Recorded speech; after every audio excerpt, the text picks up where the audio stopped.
Hello everyone, welcome back at Tuning Dutchy. And if you're new here to the channel, if this is completely new, make sure you subscribe, like, and share this video with your friends so they know who Tuning Dutchy is. Now, today I'm gonna talk with you guys about what happened to the Chevrolet Matisse with the accident that happened when I was not here, and what still has to be repaired before we can move on to supercharging, and what are my plans if we are going to supercharge it. Now, the following thing is, and that's still a video that I have to upload. I did not do that yet. I still have to edit stuff. I have to put it all together because there's 3 different parts because my phone was empty. But the things that have already been done, I had short to make the story very short. I had a very a good collision, I could say, and my front bumper was for 100% destroyed. Was not it was not fixable or something like that. It's just dismantle it and putting it away. Also, the support bar, which takes the most hits, actually is also bent. So I did not replace the support bar. That's still something I have to do. But besides that, there are still other stuff that have been hit a bit and also were already damaged when I bought the car. So that's exactly what I'm going to talk about today. Now, of course, if I'm going to think about supercharging the Chevrolet Matisse, we definitely need some stuff. I mean, I cannot supercharge it randomly. So, first of all is the stability and the aerodynamica.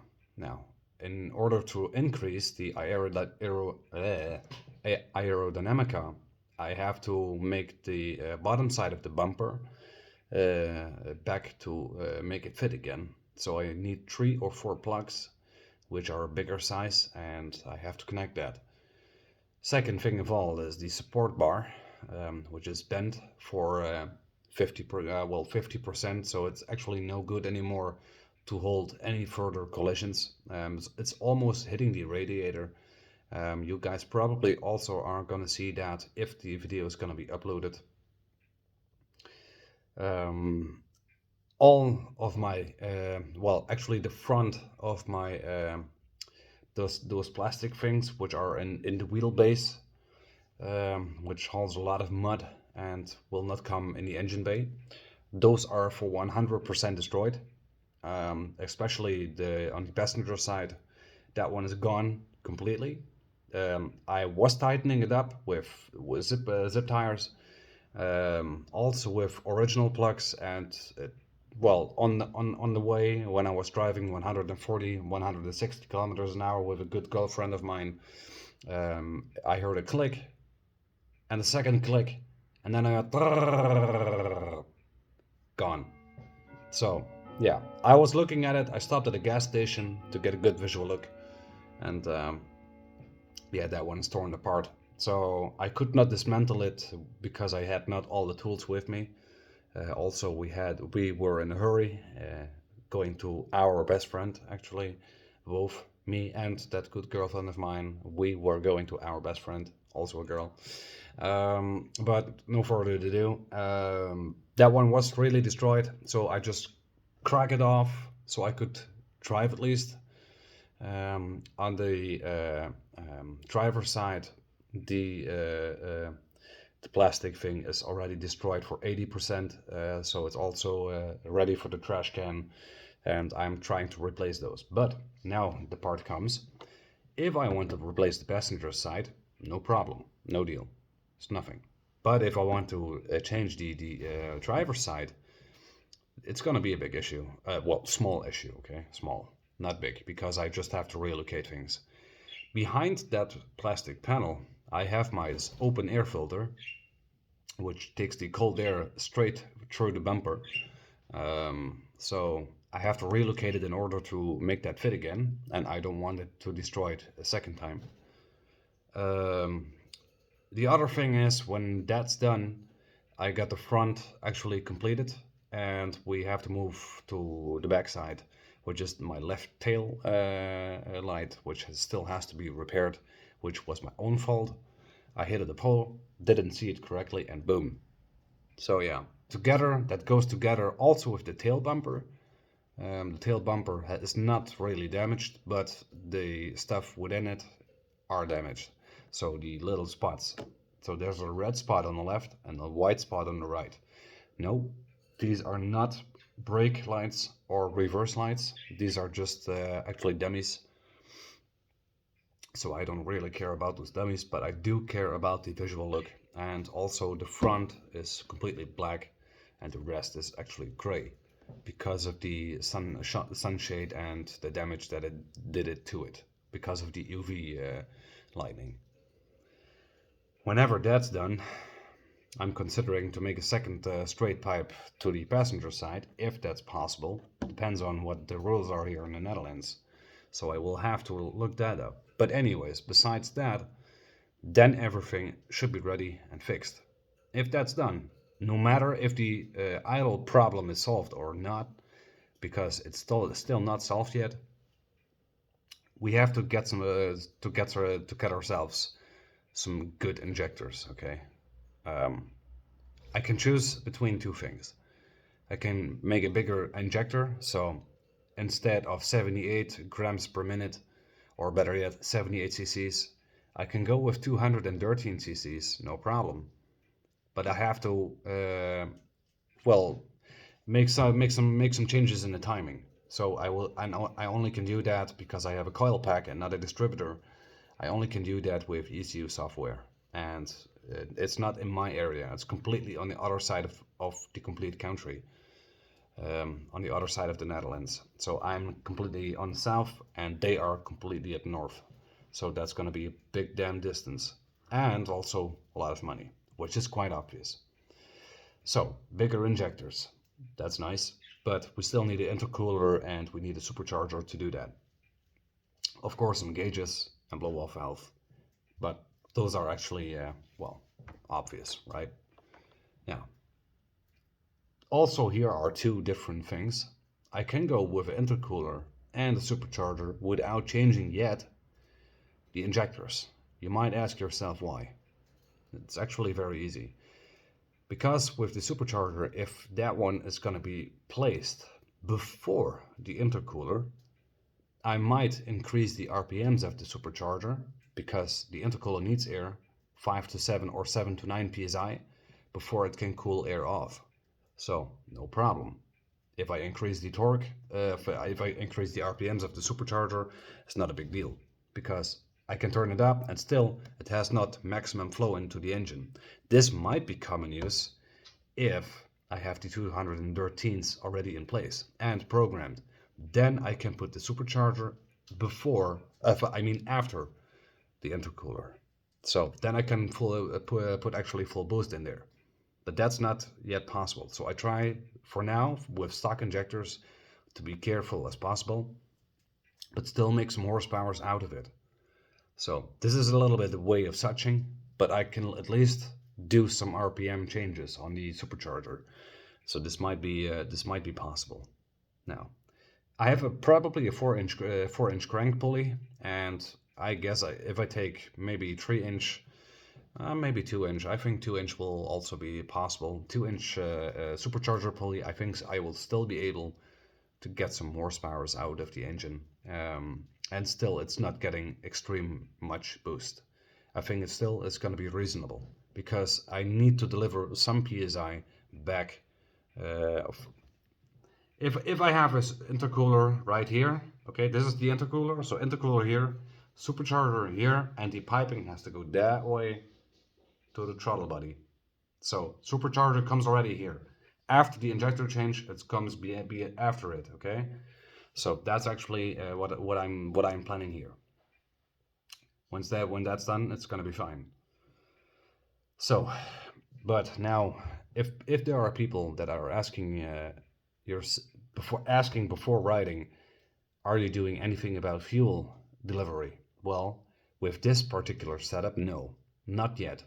Because if I have the intercooler and if I run it to 7 to 9 psi and I will put a 2-inch supercharger pulley before it, that will probably mean, let me say, 12, 13 psi, maybe a little bit more, but I can at least increase the RPM to maximum. And then inside of the throttle body will probably come in 4 or 5 psi. No, this is not much. I know this is not much, but I have no software to program the ECU, so I can also not put too much in it. On the other side, I have a map sensor that reads air to maximum 2, I believe 2 bars, if I'm correct. Not sure. I mean, could be not. I don't know exactly, but at least it's very limited. I know it's limited to 14 psi, but I cannot put 14 psi in there when I don't have when I didn't change my injectors. So I have to be careful in this case. Once that's done, I will definitely need a air to fuel gauge to read how it's going with the air and fuel that's going into the combustion chamber. And obviously we, well, probably need some blow-off valves to get rid of the overflow of the air that's entering. Now, I probably not gonna need that when I put the intercooler and the supercharger there, but if I go bigger, then I definitely do need that.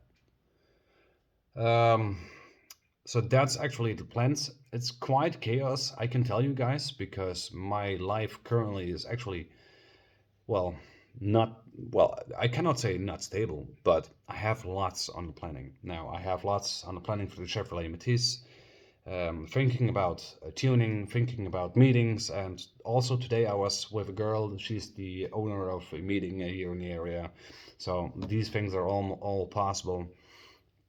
But still, I have to work on my car as well. I have to help my dad with his house that he's gonna completely demolish and building a new one. So I also get to help him. And also I am busy with a girlfriend. So yeah, maybe, okay. It's private, I know. Private situations, but you guys know I'm an open book. You guys easy can know that. No problem though. So, this is actually what I have to tell you guys. It's a lot of things that have to happen if you listen to what I have already said. Now, and I know I cannot order everything at once. Now, I mean, first of all, it's the most important thing is safety, which is the brakes, brake lines, all that, front and back. Then we have to do these plastic things above the wheels for the wheelbase to protect everything inside the engine bay. And then the rest comes already up. So tail bumper, tail light, and yeah, then I'm actually already good to go. Oh, by the way, don't forget the other thing, rubber hoses inside the engine bay. Guys, I don't know if I still have that laying around here, but if so, I'm gonna show you guys something why I should change them. And why should you change them too? Now, let me check. I'm not sure if I have it here, but I'm gonna check for it. I think I do. At least I had it here. Or I should already have it installed. No. Seems like a negative, sir. Alright, now, this is what it is. But anyways, those hoses cannot be bent. No, it's not plastic. It's rubber. The rubber is so stiff. I have never seen that on YouTube. I have seen YouTube videos where rubber was so stiff that you could barely move it. These ones, you cannot even move it. You can not even squeeze it. It's so hard. It's already so hardened out. Now, also what I'm gonna do is optional probably, but I'm also gonna do some a coil pack with the spark plug cables and all that. I'm trying to do something with that to change it out. So yeah, that's also going to be in my planning. But it's a lot of things, guys. I know it's a lot of things going on. But first of all, I have to make sure that the stability of the car is in correct state before I am putting supercharger on. The problem is, listen up, I mean, for people that are doing actually the same way, you know, I would like to put already a supercharger on there while already having those problems. But if I do so, And if I'm crazy enough to listen to my heart while doing it, I risk the safety of myself and my passengers.